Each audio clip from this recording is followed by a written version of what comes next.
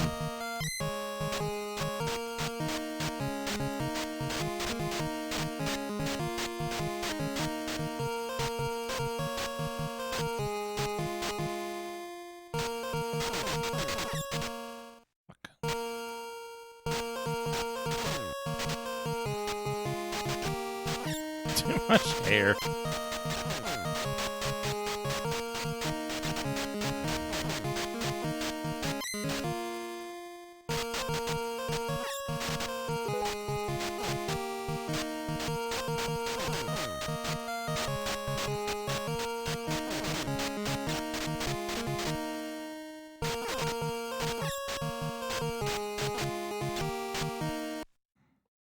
Surprised by 21, Dagon turned and fought.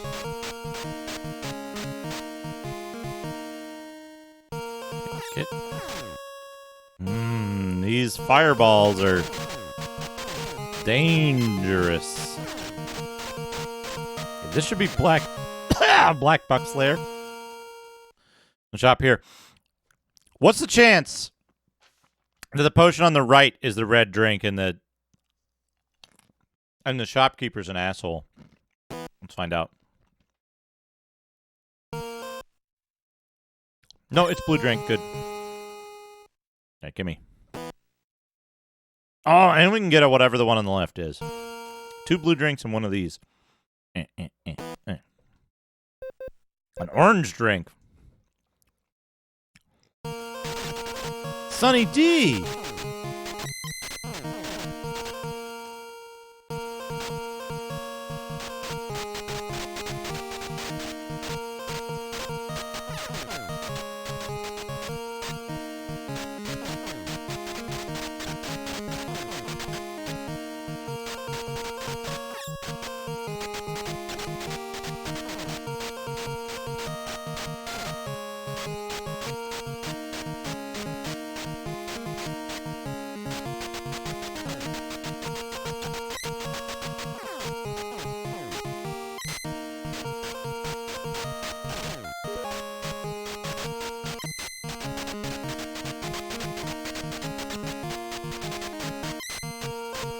Okay.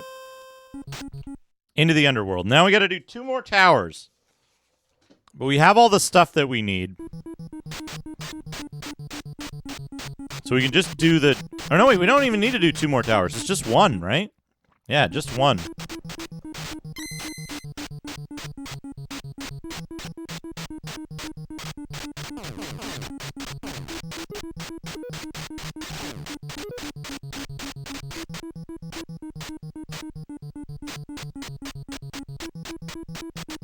It's, you know, honestly, this game is really good. Like, as an, like, from an objective game design standpoint, this game is advanced beyond its release date. It has a lot of really cool stuff going for it. It has a lot of attention to detail in the design of the game. There's a ton of positives to say about this game. And all of the negatives of this game are either misunderstanding the type of game that it is and expectation mismatch, where you're like this game wasn't Legend of Zelda again, right? Or very minor, right? Sometimes you can get stuck on stuff in weird ways that makes it hard to navigate. That sucks. But, you know, it hasn't really been, like, a major problem.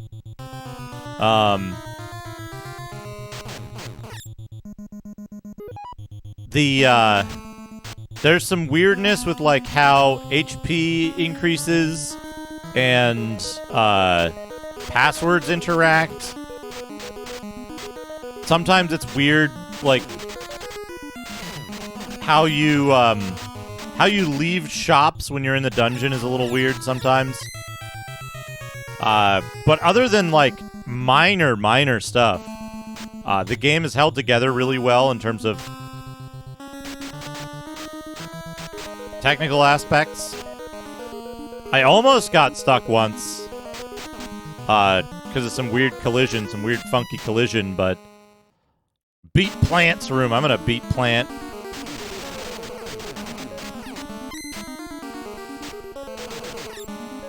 Got him. Oh, look at that face. He got a secret.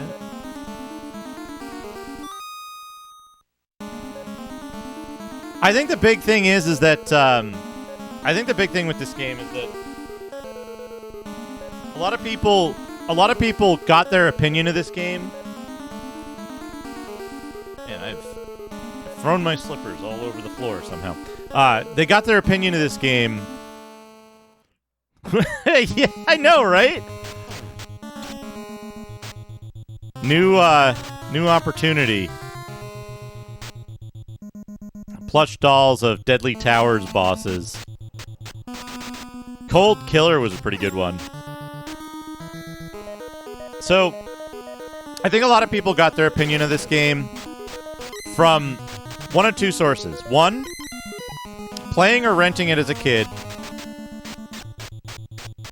without the manual, or without the attention span to read the manual. Or alternatively to that, same class, but alternatively to that, playing it on emulator for 5 minutes when they already had infinite games to play.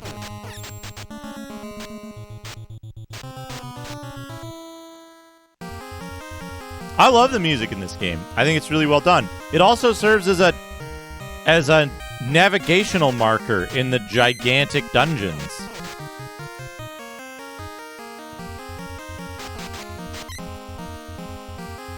Which is really cool. You know, rooms have different music. It's one of the things that allows you to identify whether a room is a repeat or a different room, because there's like 5 different indicators for that, which is cool.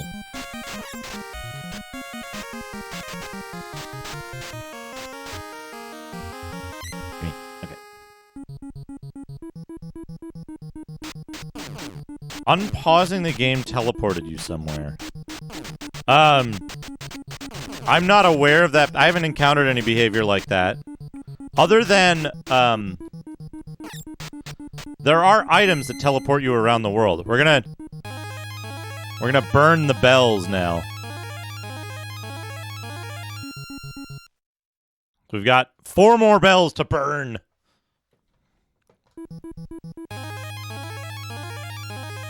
And then we're going to work our way back to the start, where the entrance to Rubus Tower is. I believe.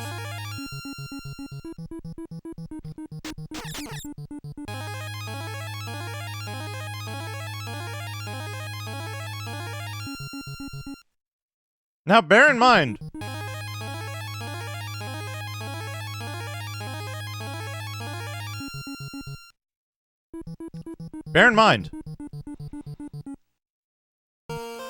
I've been playing this using only the manual, right? I haven't gone to any guides. I haven't gone to Nintendo Power.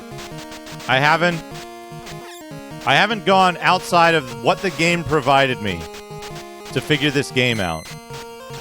I played it before, but I never used any of that stuff back in the day. Careful. Careful. Gaming Galleon rating. Prepare for boarders. The Gaming Galleon approaches.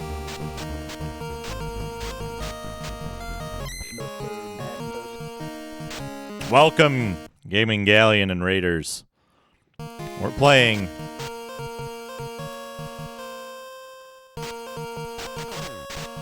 Deadly Towers. A wonderful game. Where she scowled at him and attacked on sight. Come through here. Oops. There we go. Uh-oh. Okay, I'm good. And so they fought. These guys are invincible.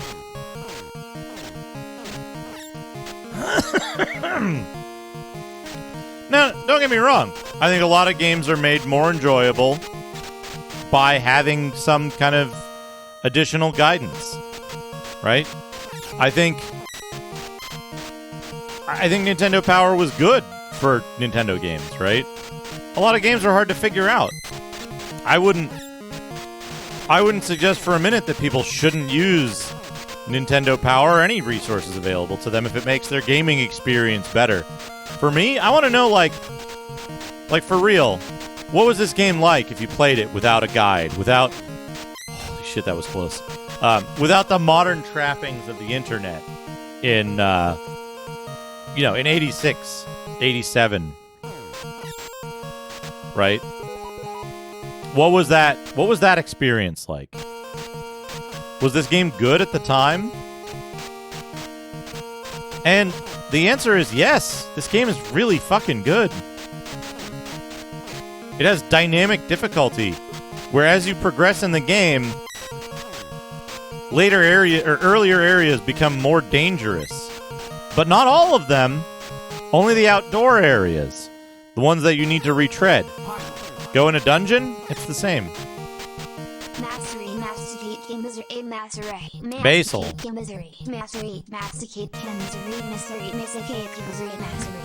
you for the 100 bits.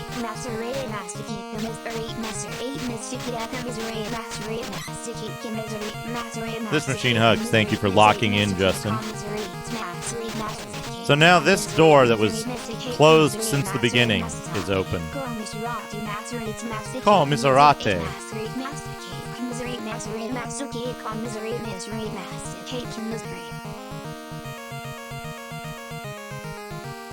So here's the thing, right? I like to play a game to see how it was at the time. You know, like, how would when I play this game, right?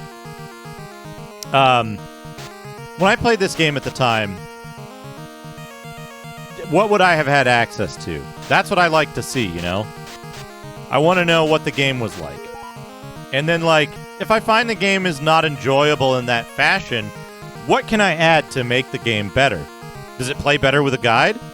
In this case, a guide is not at all necessary. You can get out some graph paper and, draw a little map. Anyway, we're entering the final area. Final area. We have all the items that I think we need.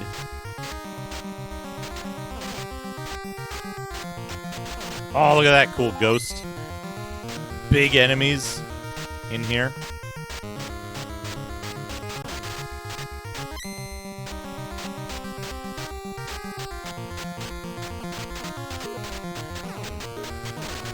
And there's the sword.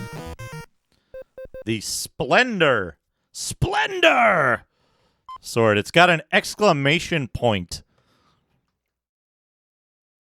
in it, right? It's got an exclamation point in its name. Let me see what it says about, in the manual, what it says about blue and orange drinks. Drinks. Blue restores hit points up to the maximum.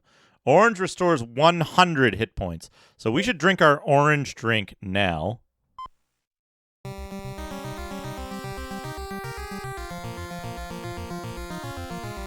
Yeah. Orange restores 100 hit points. Blue restores hit points up to the maximum. And then green, which we don't have, restores 200. Will not exceed the maximum hit points. I got the manual here. Oh shit. It's Rubus. Got him. Oh no. Oh no, look. Look at this. Look at this. Look at these guys.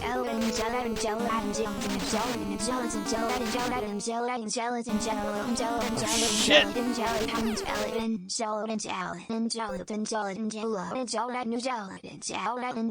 Big bears, yeah.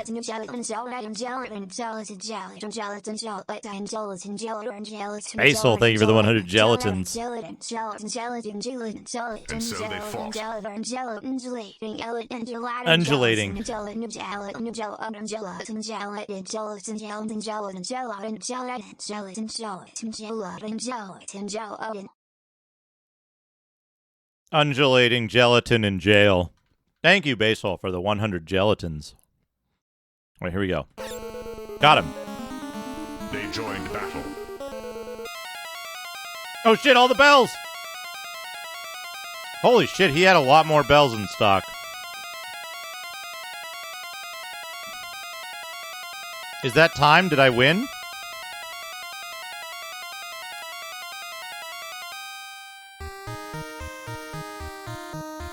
We've done it. 9 hours and 45 minutes. A hard and bitter battle had finally reached its end. Starring tiredly at Ruba's destroyed castle, Prince Meyer felt that his victory had fulfilled the promise of peace over the kingdom. His heart suddenly filled with a wondrous feeling. Looking up toward heaven, he heard a voice from far above, the same one that he had heard earlier by the lake. My name is Khan. Prince Meyer, you have done a great deed in defeating the devil of darkness. This brings an end to the age of stone and copper. Peace will prosper in the kingdom. At once, the prince returned to give the message of victory to the king. The following day, he succeeded to the throne.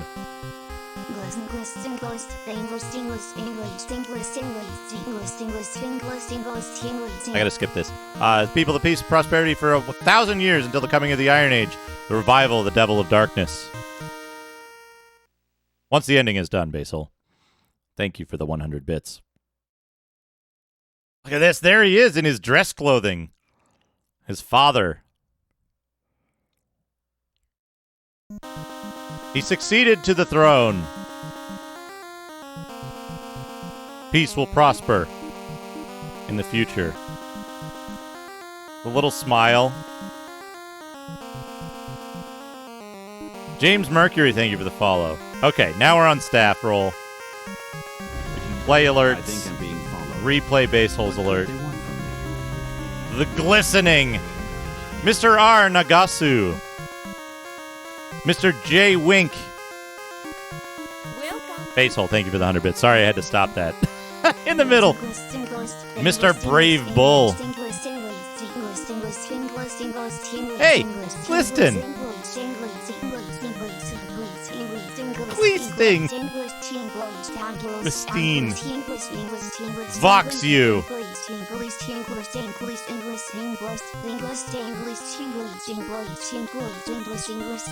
Interpretation, direction.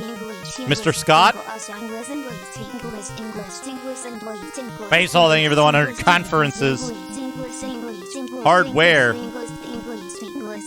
Tamtex did the title design. Mr. Aida did the map check. Confredulicine.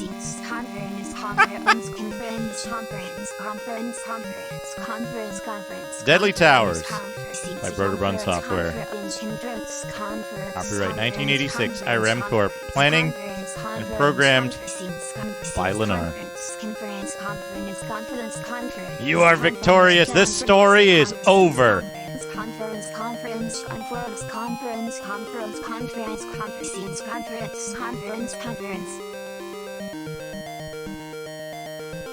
See you next time.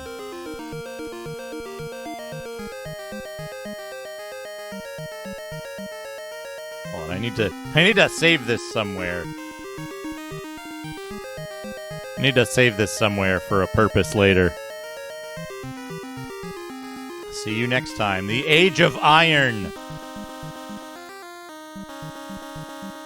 What a good game, though. What a fucking fantastic game. Confreduli Facine. Thank you, Basehole, for the 100s bitses.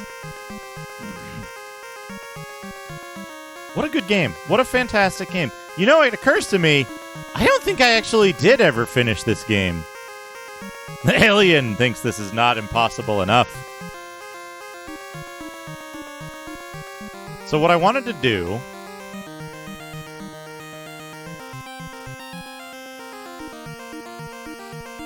Hold on a second.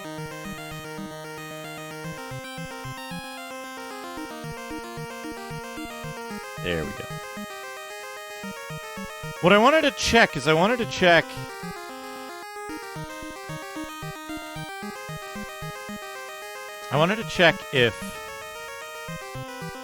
I like that this keeps going. The Riddle of Steel.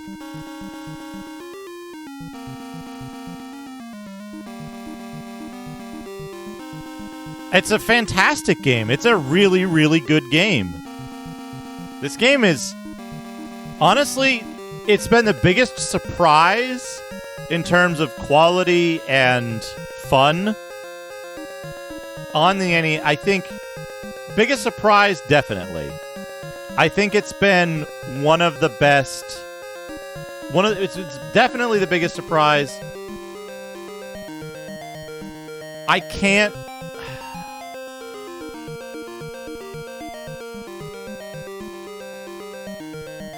I don't know. I think this is probably in my, like, top 20 NES games I've ever played. In terms of game design, just the design elements and, like, the balancing between different pieces of the game and the different, like... I'm trying to think of the best way to say this. The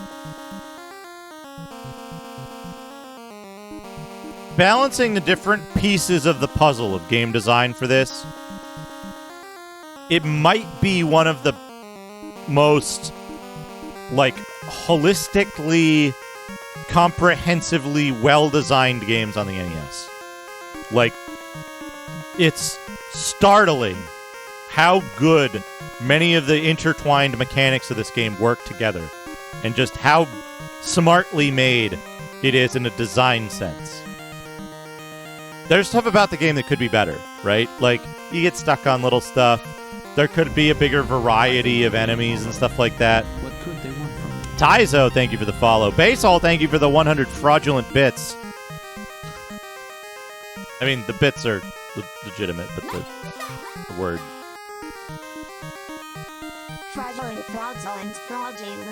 Frogzillant!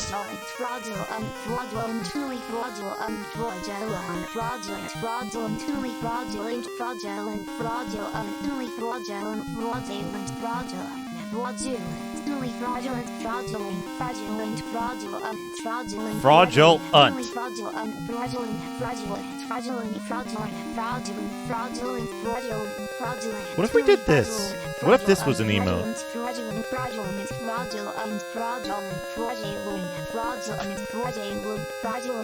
Fraudulent.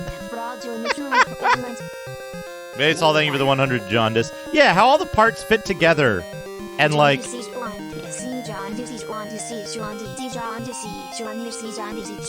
Jaundices.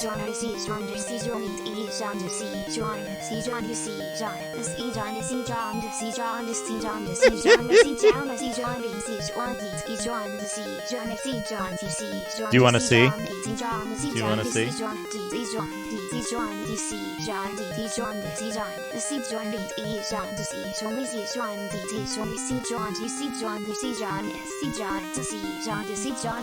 Drawn to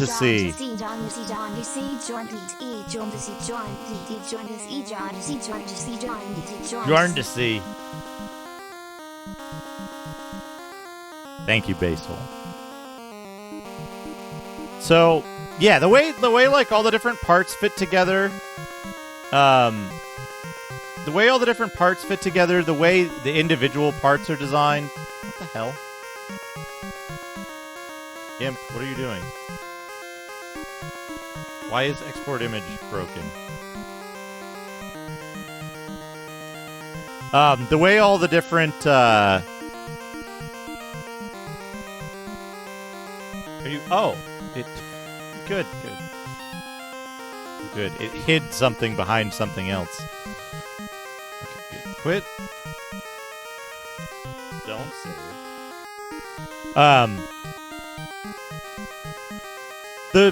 The individual elements themselves are all very good, right? In design. The interaction between the different elements is also really good. So, like, for example, right? The dungeons are large. That's good, right? It's more stuff to do. You can go in the dungeons. They're difficult, and they're completely optional. You never need to go into a dungeon in this game. But they are a good way to make up a stopgap power increase, right? Go in the dungeon, you can get a helmet, you can get some armor. Good. You powered up a little bit. You take a little less damage. The dungeons are large, and the rooms are relatively similar because they're all based on the same template. They had to do that because you can't just do, like, thousands of unique screens on the NES. You have to deal in tiles. You have to place things a certain way. And so what they did is they made it so that each dungeon room has specific tiles, and it has specific navigational elements, so you can tell, okay, this room had a magic circle on the floor, it had this set of enemies, it had pillars, and it had exits to the north and the east. The music was playing the high-pitched thing instead of just the low-pitched one, or it had this additional element in the music. So you have all these different components that allow you to navigate these giant fuck-off dungeons, which is cool. You can also map the dungeons, right? You can make these maps of the dungeons. The dungeons also loop around, though, so mapping this would be more difficult if you didn't have those navigational markers, right? If it was just identical rooms. So they put a lot of thought into how do we make big dungeons that can fit in memory, that can fit on a ROM for cheap enough, but that aren't just the same thing over and over and over again. How can we differentiate each room? The game has dynamic difficulty levels. As you progress in the game, as you kill the bosses, and as you advance the game, hey, Ragadom, we did it. We're victorious. The story is over. But as you progress in the game, as you are presumably more powerful by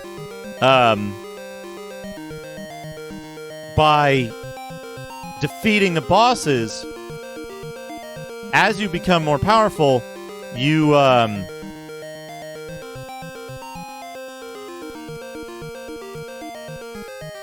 increase the difficulty of the main world of the game, but not the dungeons.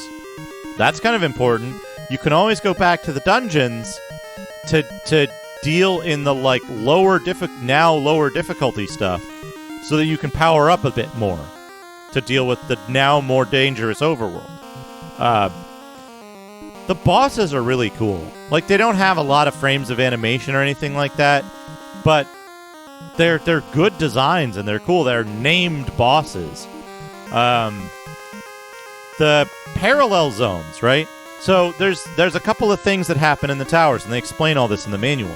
There's secret rooms. Secret rooms are very dangerous, but they're a single screen that has something or nothing in it. And usually lots of enemies, and they're very dangerous. So when you have to be prepared when you go into a secret room. When you go into a secret room, you might get something really good that actually obviates your need to go back to the dungeon for that thing. The parallel zones, right? Parallel zones are different to secret rooms in that they're a parallel dimension of the same section that you're in, right? So instead of it being a single room off to the side, it's a duplicate of the tower that you're in, of the outside area that you're in. They only appear in outside areas and towers. They don't appear in the main overworld. They don't appear in dungeons. So, the parallel zones also might have an item in them. And they're larger than a secret room in that they replicate the entire section that you're in. And they have, again, more dangerous enemies in them. But the enemies aren't as numerous or as condensed as in the secret rooms. So they're just a place that you can go to. They're secrets that you can find that take you to a place that has maybe a good upgrade, maybe not. It's basically just a bigger secret room that uses the same, almost the same design as the area that you left. So they're like a parallel universe, right? And you go into the parallel universe, it's more dangerous, but you can get something. You can get a more powerful upgrade out of it. But there's all these different things at play where it's a difficult game. It's set up the arcs of power where you can advance, you can do this thing, you can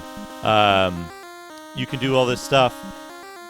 It's set up more like a computer game than it is a console game, and I think that turned a lot of people off because they wanted a game that was easier. They wanted a game that was more accessible. And this game isn't. It's not accessible. You start out, you don't know what you're doing, it just dumps you right into the game. You can wait for a screen of lore, but it doesn't tell you how to play. It drops you off into the game, and you play, and it's very difficult, and you don't know what you're doing. Entrances to certain things are hidden. The shop doesn't explain any of the items because that's in the manual. This was Deadly Towers, Dirty Smurf. But it's a fantastic game. Just really unexpectedly high quality. And the weird thing is I went into this game, I was like, okay, it's a meme game. I want to play it one of these days. I do want to finish it. I expect it to be passable. I expect it to be okay. Right? That was my expectation going in. Was I'm not expecting it to be this big thing, worst game ever. Like people have been saying for decades now. They've been parroting the same opinions about it that are either formed in 10 minutes on a rental or an emulator, or that were received from elsewhere, right? That they read an article, a funny meme article about somebody being, this game is so shitty. And really, it isn't. It's not only not shitty, it's really fucking good. This game is fantastic. I recommend anyone out there, if you like games that have a lot of secrets, that have a decent amount of difficulty, and that are gonna, they're gonna ask you to take notes and to make maps and play like an old school computer game. If you like games like that, give Deadly Towers a try because it's really, really good. It's far advanced beyond what else was out. What else was out at the time? AVGN doesn't have opinions. He has entertainment, right? None of the stuff that he produces is really his opinion. Well, so let's see, right? When was the Guardian Legend released? Let's get the list of Nintendo Entertainment System games. You are victorious. This story is over. See you next time. Ralph, thank you for the 100 bits. So let's have a look here, right? North American release date. We're going to find Deadly Towers.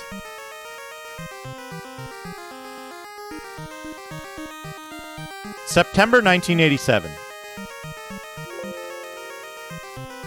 The Guardian Legend was released 2 years later. Right? So yeah, Deadly Towers, it's not very accessible, right? It's a game that you can't just sit down and pick up and play and say, you can't just sit down and play it. And 1992 in Europe, yeah. So 89 in the US. This was 87 in the US. This is a game that you can't sit down and play and be like, okay, yeah, I totally understand it. It plays more like Xanadu, right? That Xanadu is a really good comparison. This is Xanadu is what Falcom. Xanadu is what Falcom was like. Hey, we need to make our games really radically different. We need to make our games radically different for the home video game market, right? They like different things than computer game players do. And so they made something that was radically different. They made a more action experience. It still had elements of Xanadu in it, but it was very clearly designed. This is not the same game. This is a Famicom game for Famicom players. It's a totally different thing. So Xanadu is close, but it still has that thing where it plays like a video game. This is a lot closer, to me, this is a lot closer to the design philosophies of Xanadu, the original Xanadu, and other games like it, where it's almost more of a computer experience, right? It's something that they expect you to read the manual. They expect you to make maps. They have, like, the first dungeon in the game is like 170 rooms or something. It's a very, very cool game. And like, it's not gonna... If you pick it up and you play it for 10 minutes and you go, this game's too hard, I don't know what to do, and I don't know what to do, and therefore I think the game is bad, I think you're discounting yourself a potentially good experience if you like the elements that this game offers. And I particularly do. Yeah, this is on NES. And again, like, if we look at what came out around the same time, right? Let's look at what came out. Let's look at what came out just before Deadly Towers, right? In like the same year as Deadly Towers, right? Starting in February, we've got Trojan. We got pro wrestling, slalom, volleyball. All of these, like,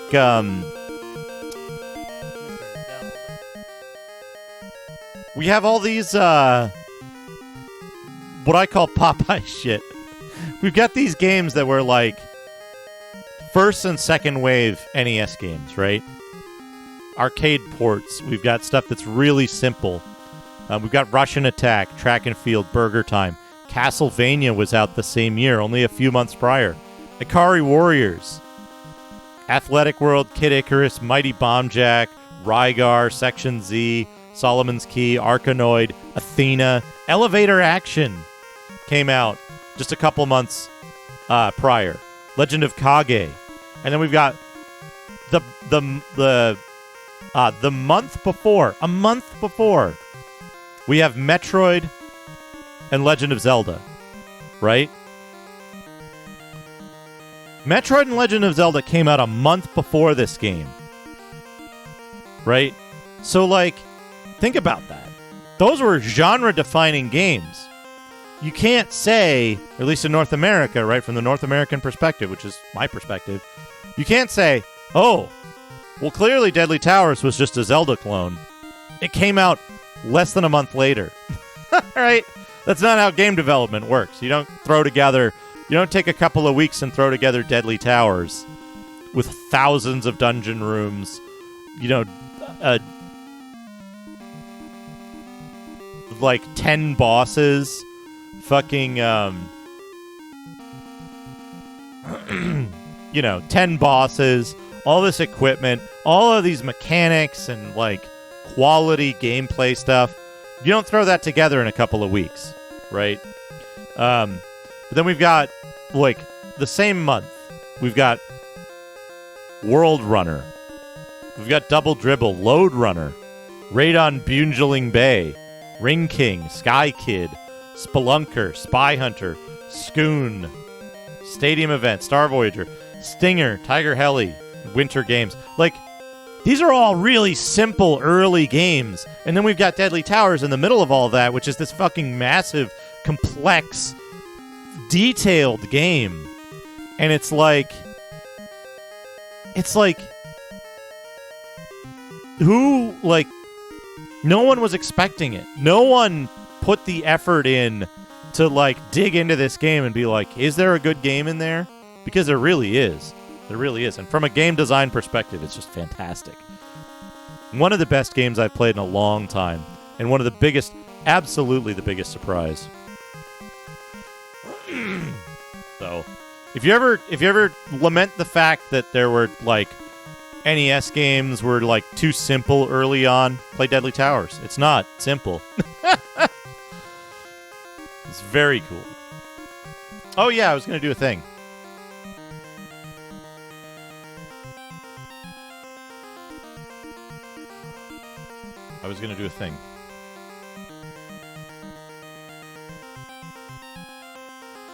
Yeah, here we go.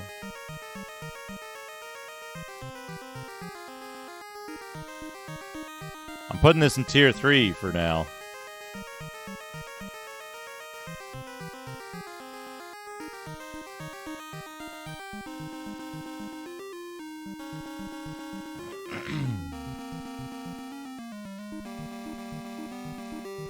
Like, it's really good, but expect it to be the kind of game that you're going to sit down and map. The kind of game that you're going to, you're going to struggle, but it doesn't penalize you that much when you die. So when you... And that's the other thing! I thought it was a bug. The penalty for death increases as you get further into the game. It doesn't start you out with 50 letter. It starts you out with 0 after you collect a couple of bells. The enemies in the overworld get more difficult, more challenging. The prices in the shops go up. So getting potions is more costly. But it's really interesting. It's really interesting to me. And like, people have been shitting on this game for a long time.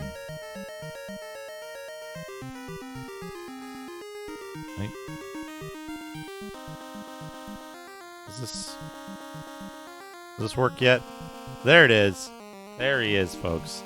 Unfortunately, I didn't have any tier 1 slots left. So it had to be tier 3. Oops.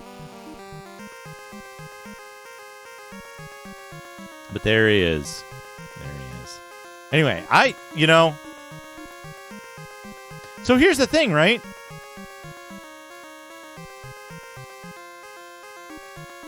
Here's the thing about this. It's a game that does a lot of stuff. Yes, absolutely, Baydog. 100% better.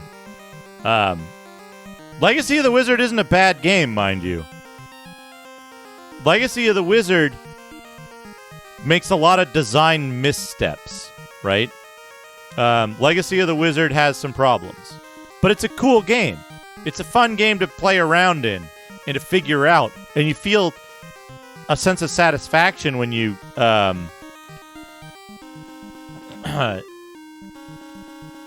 feel a sense of satisfaction when you make progress in Legacy of the Wizard, and that's great. It's got some really cool stuff. It's got an interesting exploration-focused mechanics and stuff like that.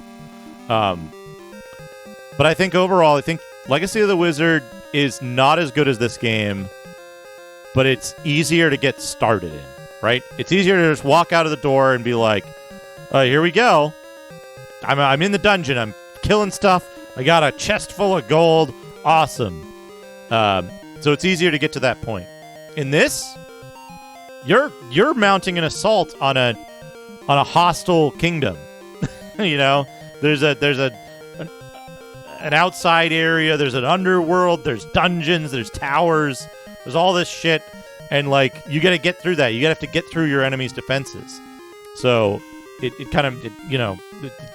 is a more hostile world.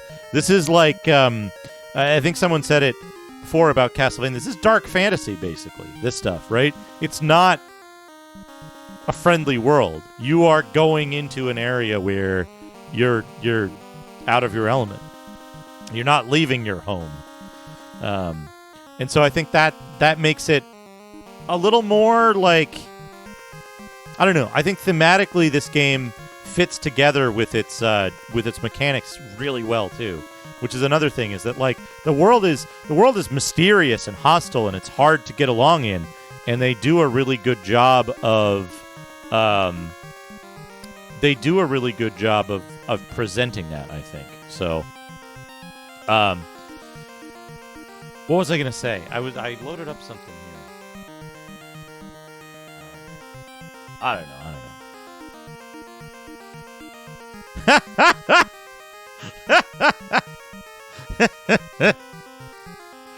Yes. So,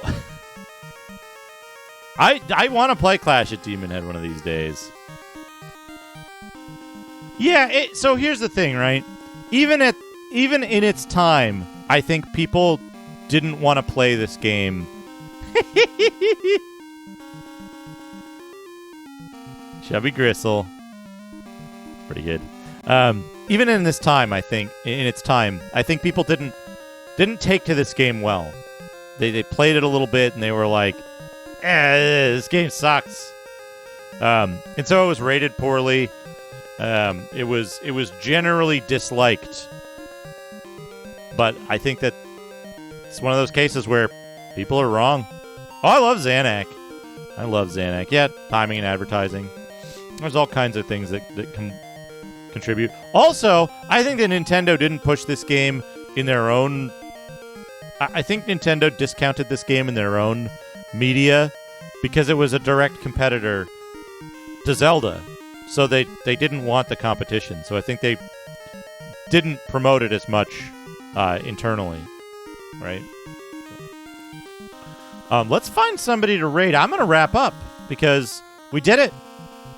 We won the game. And what a game. Really, really fun. So, I'm going to wrap up. We're going to find somebody to raid. And I'll be back tomorrow. I'm going to be back tomorrow with The Elder Scrolls Chapter 1 Arena. Speaking of sequel teasers, right? Imagine naming your game Chapter 1 like you're going to have a bunch of sequels. Let's see who's streaming. But then, so during the week this week, I'm going to think about it. I think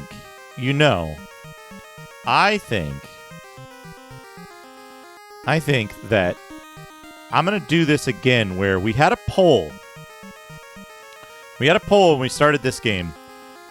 And the poll was 3 different types of games. No names, just ideas of games. This game was labeled meme game. Which it is, right? Everybody loves to meme on hating this game, but it's a really good game. But I think I'm going to do that again. I'm going to come up with 3 games we can pick from to start, and then we'll play those through. We'll play those through. Actually, you know what? Maybe we'll play the other 2 games from the poll next. Maybe we'll play one of those games. We've got some good stuff in there. But that will be next Saturday. Tomorrow is going to be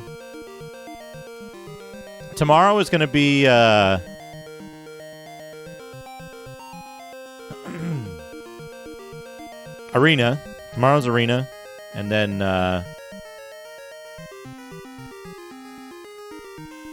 who knows during the week?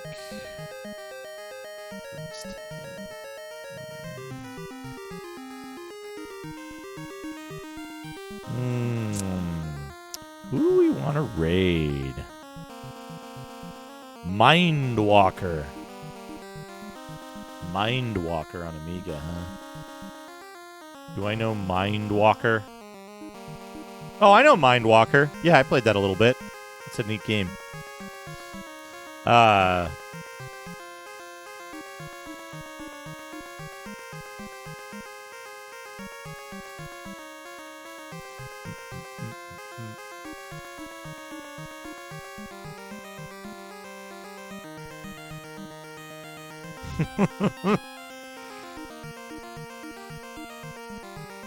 Yeah, I think we'll, we've been raiding CarTube a decent amount recently. I think we're going to raid CarTube again. Playing Bard's Tale. Another computer-type game.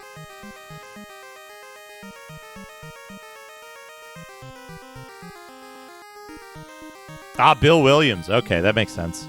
We're going to raid CarTube. CarTube's going for partner. So stick around. Click through to the link when you get there. I'll drop that link in chat once we're over at that channel. But let's check out some Bard's Tale. It's a good way to wind down. Bard's Tale is a nice wind down kind of game. But also give CardTube a follow. They're a good streamer. Fun to watch. Play a lot of interesting stuff. And then again, like I said, I'll be back. I'll be back tomorrow.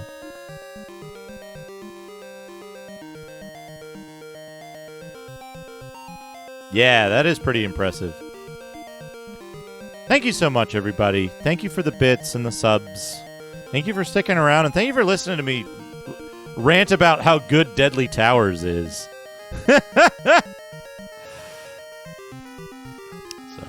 I hope you all have a wonderful evening, and I hope to see you all again very soon. Tomorrow, in fact, for Arena. Come back tomorrow for Arena. We're going to have fun. I might finish Arena tomorrow, too. That's a pretty strong possibility. Play Deadly Towers. Play Deadly Towers. Play Deadly Towers.